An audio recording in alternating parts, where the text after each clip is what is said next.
ചേട്ടാ ഇവിടെ ഒരു കപ്പ് ഉണ്ടായിരുന്നല്ലോ, അത് എങ്ങോട്ട് പോയി? എന്റെ കപ്പ ഇങ്ങോട്ടാ. ഇതിലൊന്നും നിന്റെ പേരെഴുതി വെച്ചേക്കണ. എനിക്ക് ചായ കുടിക്കാൻ കപ്പില്ലെന്ന്. ഞാൻ കുടിച്ചിട്ട് തരും, അപ്പ കുടിച്ചാ മതി. എന്നാ പെട്ടെന്ന് കുടിച്ചിട്ട് കഴിവേ. ഞാൻ പറഞ്ഞു ഇതുവരെ ചായ കുടിച്ച് കഴിയില്ലേ? കപ്പ ഇങ്ങോട്ടാ. ഞാൻ എപ്പോഴേ കഴിയും അവിടെ കൊണ്ടുവച്ച്. എന്നിട്ട് എവിടെ? അതുകൊണ്ട് അവന്റെ ഇരിക്കണ്. നിനക്കൊന്നും ഗ്ലാസ്സിൽ കുടിച്ച് ഇറങ്ങൂലേ? കപ്പിന് കുടിച്ചാലേ പറ്റൂല. നിനക്ക് ഗ്ലാസ്സിൽ കൂച്ചാൻ പറ്റൂലേ? എന്റെ കപ്പ് എടുത്ത് വെച്ച് കുടിച്ചിട്ട് വല്ല ന്യായം വിട്ടോണ്ടല്ലോ ഇടിച്ച് മൂക്കിനെ പരത്തും. ഇവിടെ എന്റെ കപ്പ് നിന്റെ കപ്പ് അങ്ങനെയൊന്നും ഇല്ല. ആകെ ഒരു കപ്പേ ഉള്ളൂ. ആദ്യം ആര് പറഞ്ഞാൽ അവന് കിട്ടും. എന്റെ കപ്പ്, നിന്റെ കപ്പ്, അവന്റെ കപ്പ്. അവിടെ നെല്ലി രണ്ടുപേരുടെയും കൂടെ എനിക്കൊരു കാര്യം പറയാനുണ്ട്. കപ്പെല്ലാം വാങ്ങിച്ച് കറക്റ്റ് ആയിട്ട് എഴുതി വെച്ചിട്ടുണ്ട്. കപ്പ് മാറി എടുക്കരുത്. നിന്റെ കപ്പ്, അവന്റെ കപ്പ്. ഞാൻ പറഞ്ഞതാണ് എന്റെ കപ്പ് എടുക്കരുത്. നിന്നോടൊക്കെ ഞാൻ പറഞ്ഞതല്ലേ എന്റെ കപ്പ് എടുക്കരുത്. അതിന് നിന്റെ കപ്പാണ് എടുത്ത്. ഇത് എന്റെ കപ്പ് വേണ്ടേ?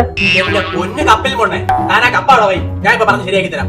നീ പറ, ഇനി നീ ഇത് കറക്റ്റ് ആയിട്ട് വായിച്ചാണ്. നിന്റെ കപ്പ്, എന്റെ കപ്പ്, അവന്റെ കപ്പ്. അപ്പൊ ഇതിലേത് നിന്റെ കപ്പ്? ഇത് ഞാൻ അടിച്ച് നിന്റെ മണ്ട കൊടുക്കും. അണ്ണാ നിങ്ങൾ വായിച്ചാണ്. നിന്റെ കപ്പ്, എന്റെ കപ്പ്, അവന്റെ കപ്പ്. അപ്പൊ ഇതിലേത് നിങ്ങളെ കപ്പ്? എന്റെ കപ്പ്. നീയൊക്കെ രണ്ട് മണ്ടന്മാരായി പോയില്ല. ഞാൻ നോക്ക്, എന്റെ കപ്പ്. ഇപ്പൊ കണ്ട എന്റെ കപ്പ്. ഇപ്പൊ എന്റെ കപ്പ്. എന്റെ കപ്പിന്റെ അടുത്താണ്. നിനക്ക് നിന്റെ കപ്പ് വിഷക്കടയിൽ പോയി മണ്ണെണ്ണ വാങ്ങിക്കാൻ. തർക്കുത്തരം പറയില്ല. ഇതെങ്ങനെ നിന്റെ കപ്പാവും? നിനക്കൊക്കെ വായിക്കാൻ അറിയാമോടെ? ഇത് കണ്ട എന്റെ കപ്പ്, അതുകൊണ്ട് ഞാൻ എടുക്കും.